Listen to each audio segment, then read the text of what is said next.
성경 말씀은 로마서 9장 11절에서 13절입니다.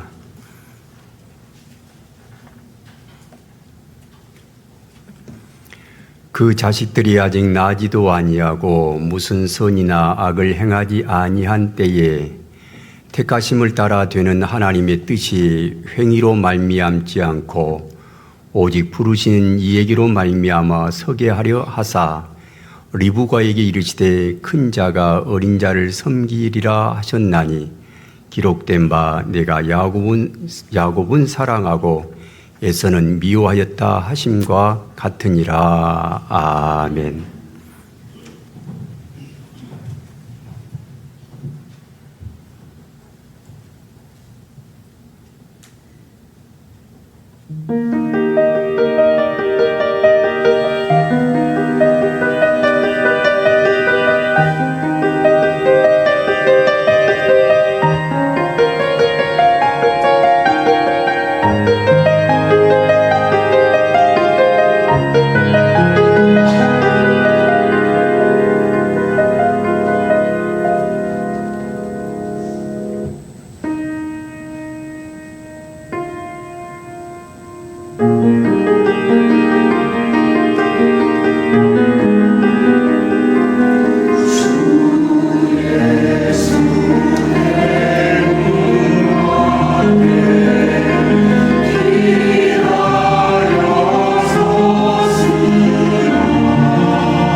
찬양이 아주 은혜스럽습니다.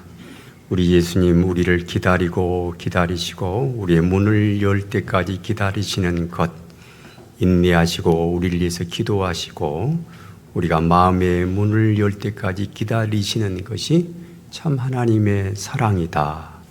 얼마나 감사한 일인지 몰라요. 자, 이 오늘 설교의 제목은 이중 애정론입니다. 자, 이중이라는 말은 이제 두 가지다, 이제 겹친다 하는 말입니다. 이제 두 이자고 중은 이제 거듭중자, 두 가지다, 더불이다 하는 말이고, 이제 예정은 예는 이제 미리 예자, 정은 이제 정한다, 이제 정한다, 미리 정한다. 이제 두 가지로 이제 두 가지의 뜻으로 미리 정한다 하는 것이고, 이제 로는 이제 그냥 말을 하면 말이지만은 그 말이 주장하는 말이 좀 더 체계가 있고 구조성을 띠고, 그럼 우리는 그걸 론이라 그러지요.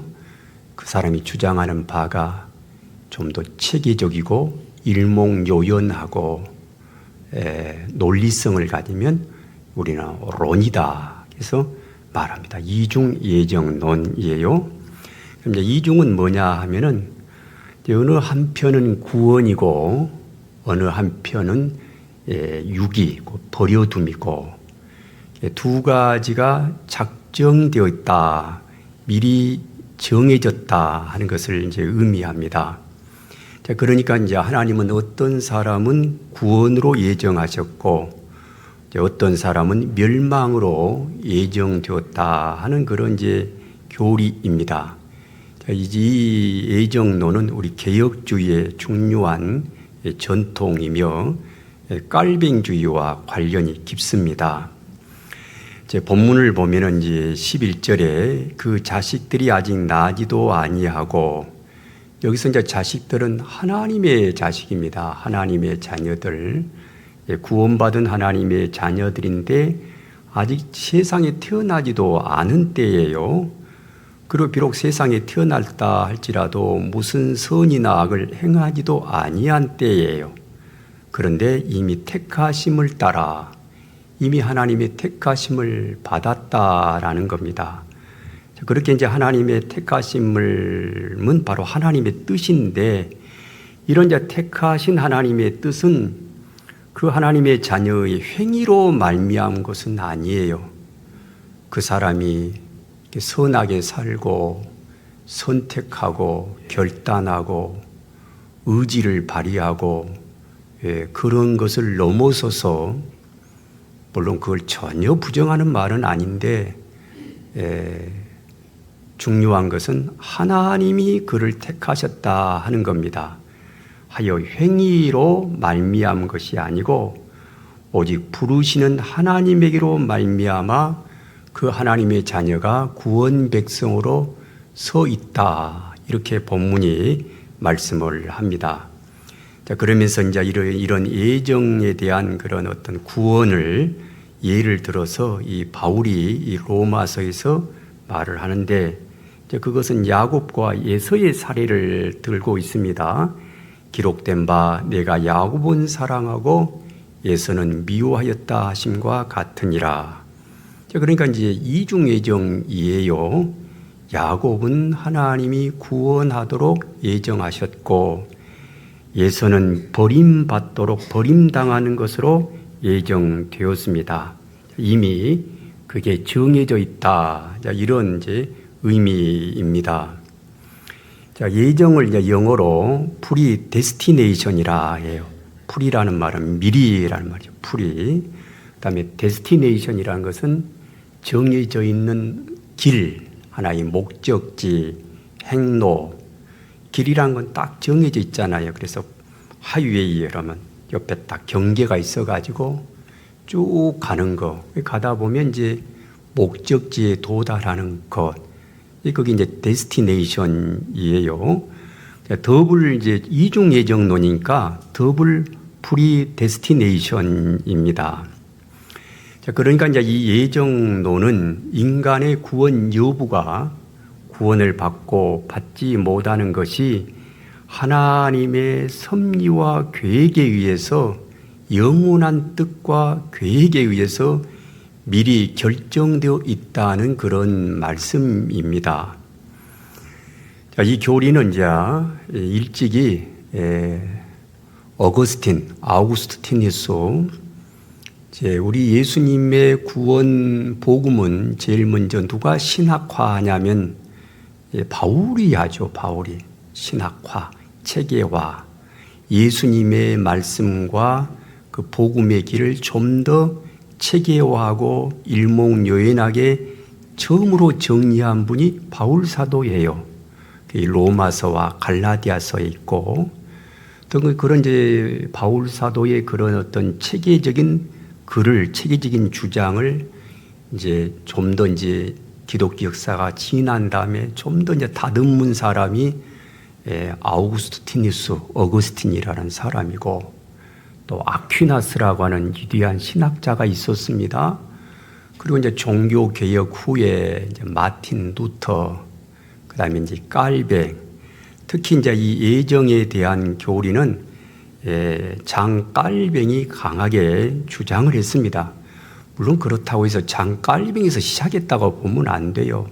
우리 예수님이 이미 이걸 말씀하셨고, 바울은 좀 더 자세하게 이야기했고, 아우구스티누스는 좀 더 체계적으로 했고, 그 다음에 종교개혁 후에 장깔병은 이것을 되살렸고,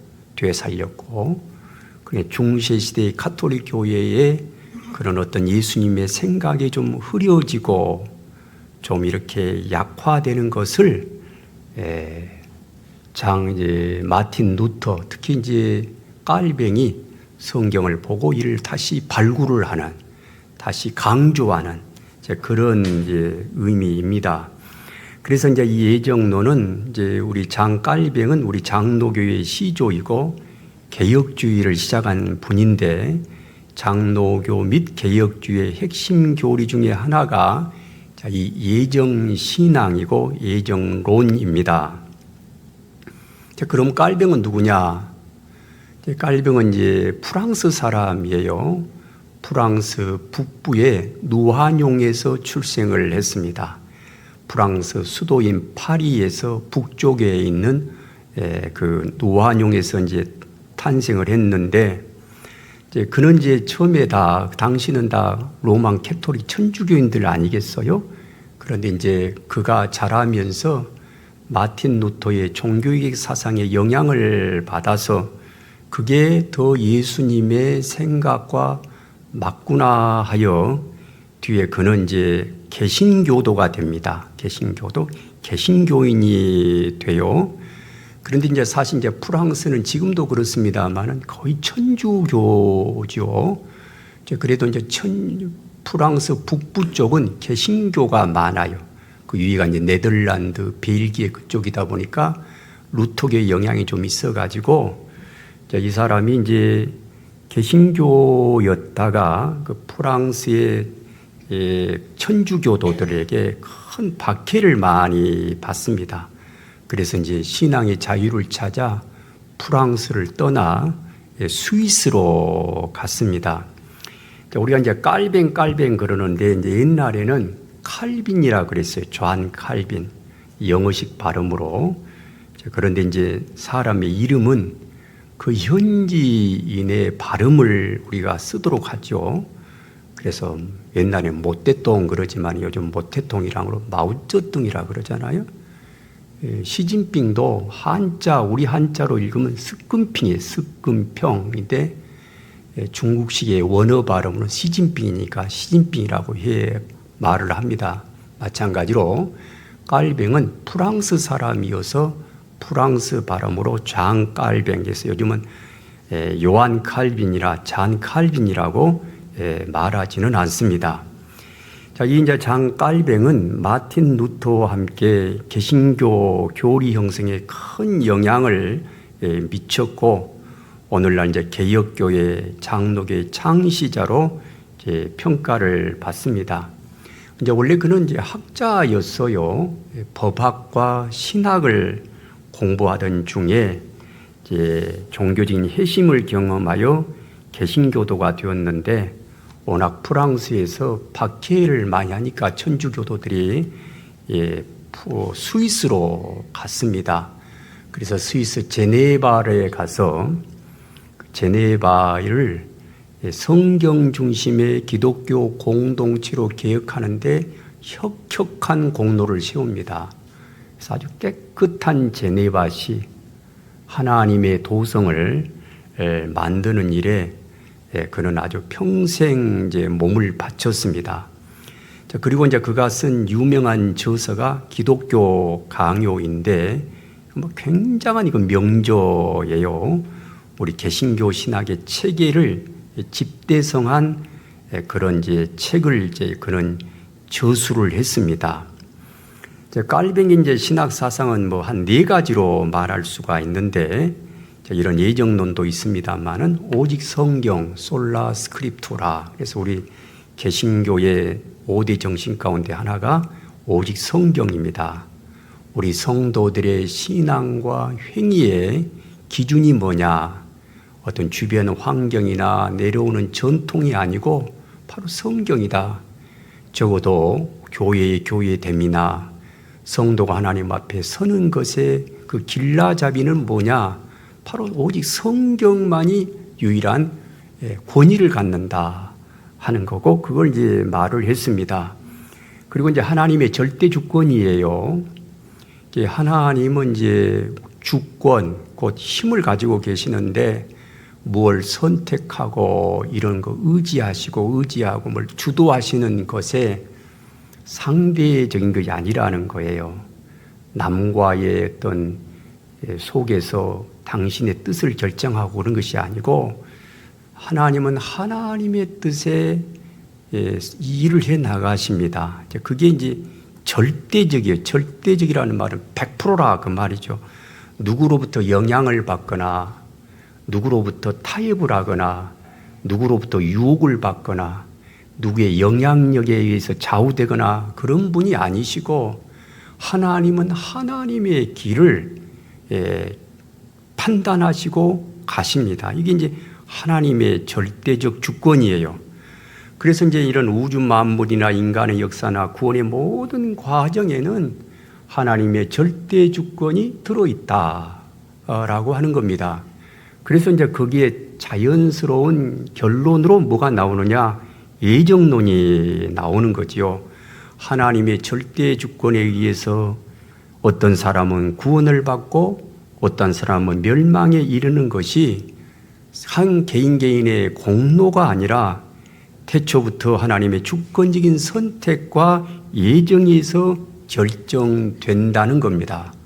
당연하죠. 하나님은 절대 주권자이시므로. 자, 그리고 이제 깔빙의 중요한 이제 사상 가운데 4번째가 직업 소명설입니다. 이건 뭐냐 하면은 중세 시대에 이제 직업이라고 하는 것은 거룩한 직업은 하나님의 일을 하는 이제 성직자만이 성직이고 교직자만이 성직이고 다른 직업은 좀 천시하는 모습이 있었어요. 직업에 귀천 있고 가장 뛰어난 직업은 교직자만이 가장 거룩한 직업이다 하고 다른 직업은 좀 천시되는 일이 있었는데 이 깔병은 그렇지 않고 그 직업이 하나님의 나라를 위하는 것이라면은 비록 농사 짓는 사람이라도 그런데 이제 중세시대 농사는 천시되지는 않았지만은 중세시대에 장사하는 거 이런 건 굉장히 천시했어요. 그 돈을 버는 거, 돈 버는 것, 또 부유한 거, 재산을 축적하는 것은 좀 사악하게 생각을 했는데 깔뱅이 그러한 사고방식을 완전히 개조시켰어요. 이게 이제 인류 역사의 엄청난 사건이죠. 이제 그 전에는 물질을 죄악시하고 뭐 물건을 사고 파는 것은 아주 천하게 생각을 하고 그런데 이 깔뱅은 16세기 때에 이런 이제 유럽 사람들의 생각을 바꾸는 거예요. 그가 어떤 직업을 갖든지 간에 뭐 도둑질하고 하나님 앞에 나쁜 짓을 하지 않는 한은 그게 하나님 앞에 좋은 직업이면 그것도 성직이다. 거기서 열심히 일하여 돈을 벌어서 재산을 이렇게 많이 가져가지고 뒤에 하나님의 나라를 위해서 선교하는 데 쓴다면은 그게 얼마나 아름다운 거냐, 좋은 거냐라고 이렇게 이제 가르쳤습니다. 이 깔뱅이. 이제 그로 인하여 그 당시 때가 이제 깔뱅이 활동하던 시대가 16세기인데 16세기면 우리나라 역사로 보면은 임진왜란이 일어나기 전이에요. 임진왜란이 1592년에 일어났잖아요. 그런데 깔뱅은 16세기 전반에 활동했던 사람인데 이제 이런 깔뱅의 이런 영향이 있기 때문에 유럽 사회가 급격하게 산업 발전을 이루고 중상주의를 택하고 상업을 중요시 여겨요. 물류가 자유롭게 교류되고, 그러니까 사람은 사고방식을 바뀐다는 게 굉장히 중요해요. 이런 말이 해서 죄송합니다만은 박정희 대통령의 역사적 의의는 뭐냐라면은 이 한민족의 민족성을 개조했다는 거예요. 정신구조를 바꿨어요. 우리도 잘 살아보자. 우리도 부자 될 수 있다. 그전에는 그러지 않았거든요. 부 자체를 굉장히 죄악시하고, 그러니까 엉큼해요. 사람들이 엉큼하고 이선적이고, 황금보기를 돌같이하라 그러면 실제로 돈 좋아하고, 그러지 말라는 거예요. 그런 인간의 정신을 개조시키는 분이, 그분의 여러 가지 역사적 의의가 있지만은 그게 중요하거든요. 그런데 16세기에 이런 깔뱅의 노력에 의해서 유럽 사람들이 이걸 바꾸는 거예요. 거기서 뭐가 나오느냐? 산업혁명을 이루는 정신적 토대가 되고, 물질을 중시 여기고, 이렇게 이제 그 물질이라는 건 이제 수단이니까 이렇게 해서 이제 부를 추구하는 것, 이걸 통해서 이제 자본주의가 발전하죠. 자본주의, 잉여 가치, 어떤 돈을 모아가지고 투자를 하고 재투자를 하고, 그럼 자꾸 이제 빵덩어리가 커지잖아요. 커지면서 서로 너도 먹고 나도 먹고 하는 그런 어떤 부유한 그런 사회를 만드는 정신적 토대를 제공한 사람이 깔뱅이에요. 그러니까 참 중요하죠. 그래서 이제 그가 활동한 지역이 특별히 스위스인데, 사실 지금도 스위스는 거의 90%가 장로교도들이고, 세상에 다 좋은 나라들이지만은, 프랑스나 독일이나 다 좋은 나라들이지만은, 이 스위스는 깔뱅의 그 정신, 깔뱅의 가르침이 잘 비어 있는 데가 스위스입니다. 지금도 그래요. 지금도. 그래서 참 스위스는 대단한 나라 아닙니까? 산악지대의 그 산골에 사는 사람들인데, 그들은 인구가 한 700, 800만 밖에 안 되는데도 그들은 어디에도 속하지 않아요. 우리는 히틀러 편도 아니고, 우리는 스탈린 편도 아니고, 우리는 미국 편도 아니고, 우리 스위스 사람은 스위스 편이다. 어느 누구도 우리가 먼저 남의 나라를 침공하지는 않겠지만은, 만약 누구라도 우리 스위스를 침범해 들어오면은 우리 800만 명의 스위스 국민들 똘똘 뭉쳐서 방어해내겠다 하여 스위스의 모든 지역을 요새화했죠. 막 굴을 파고 해가지고 지금까지 스위스는 나폴레옹도 점령을 못했어요. 거기에 이제 그 정신에 뭐가 들어있냐? 깔뱅의 신앙이 들어있는 장로교도들이에요. 그런데 스위스 사람들은 참 잘 살잖아요. 과학과 기술을 중시 여기고, 학문을 존중하고, 그리고 신앙이 아주 실질적이고, 기독교 신앙이 실질적이고, 기독교 신앙이 실질적이면요 굉장히 잘 살게 되어 있어요. 시간이 되면.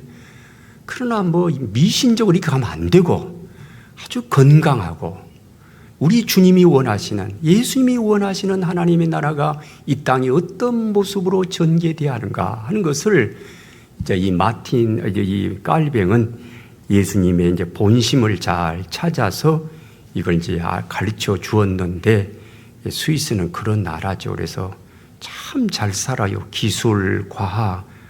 스위스 나라 가보면 얼마나 나라가 깨끗합니까? 그리고 그들은 금융업을 해가지고 뭐 1인당 국민소득이 굉장하잖아요.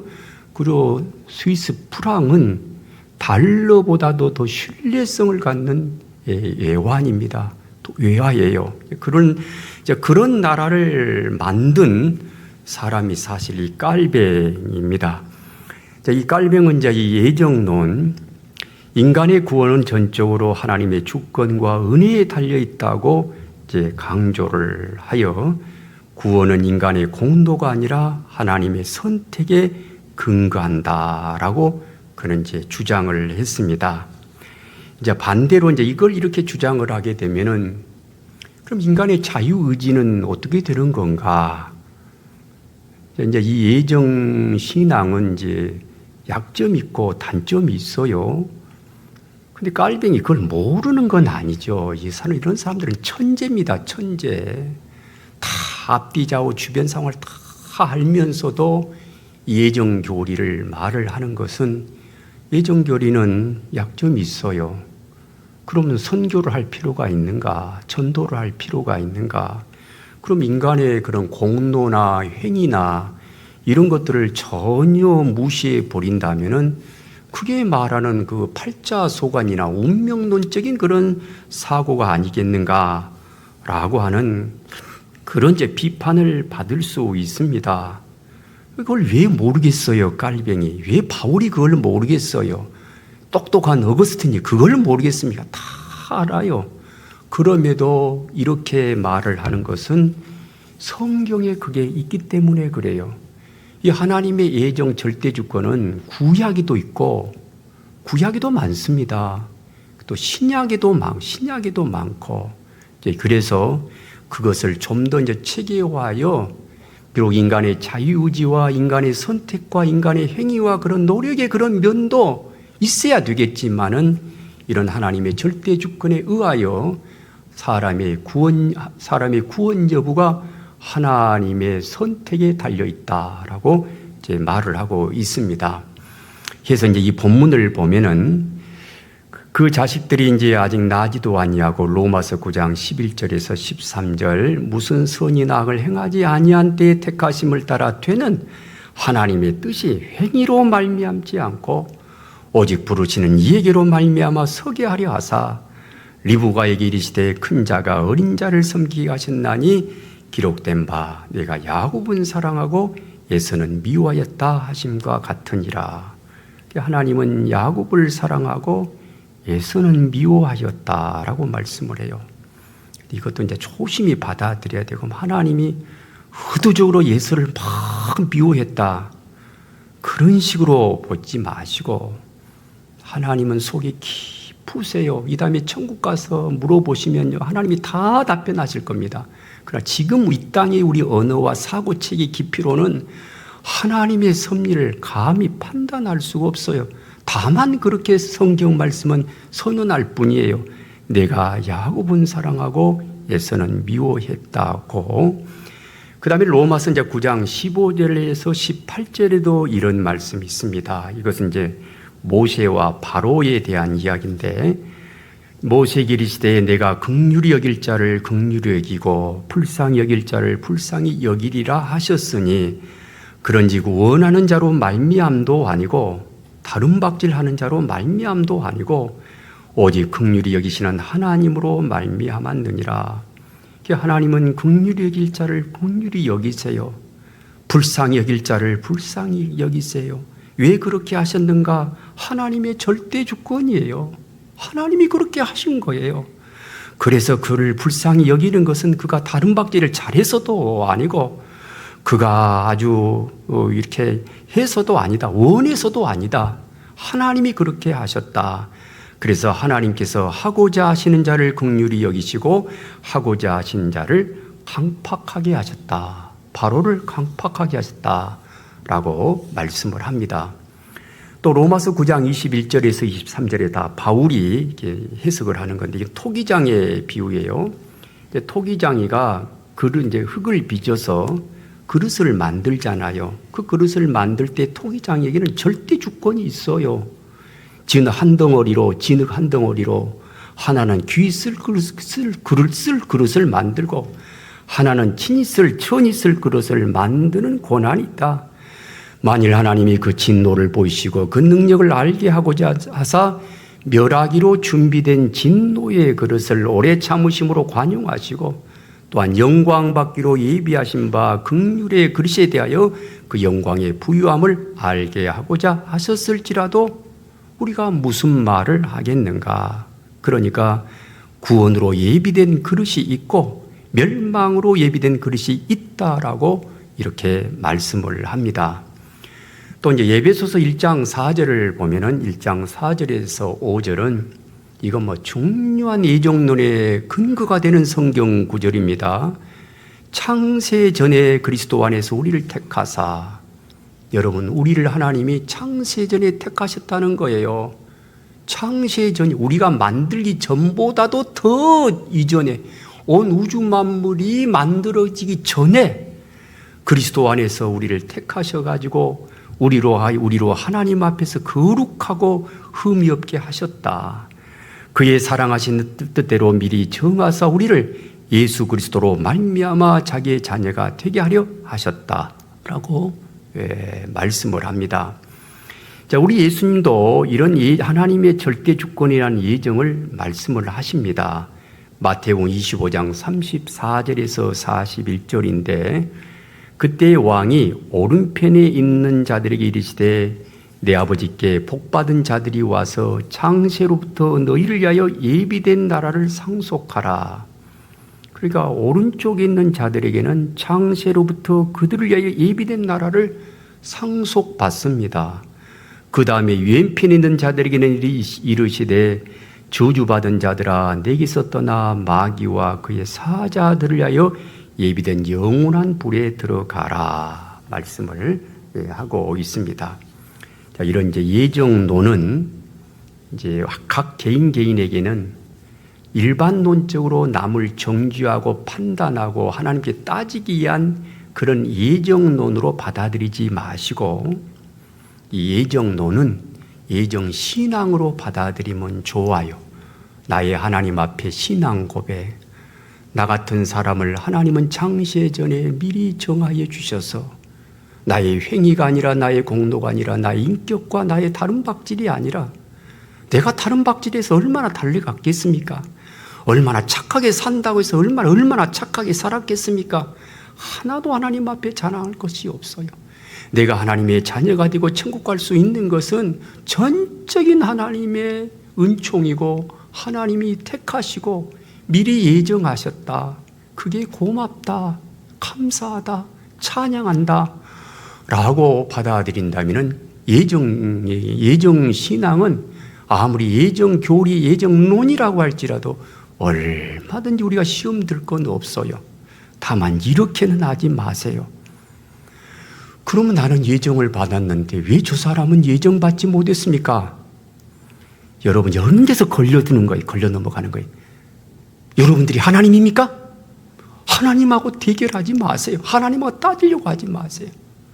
우리는 하나님이 아니에요. 하나님 흉내 내지도 말고 저 사람의 신앙, 저 사람의 구원, 저 사람의 여부는 몰라요. 나는 다만 내가 하나님 앞에 주여 고맙습니다. 감사합니다.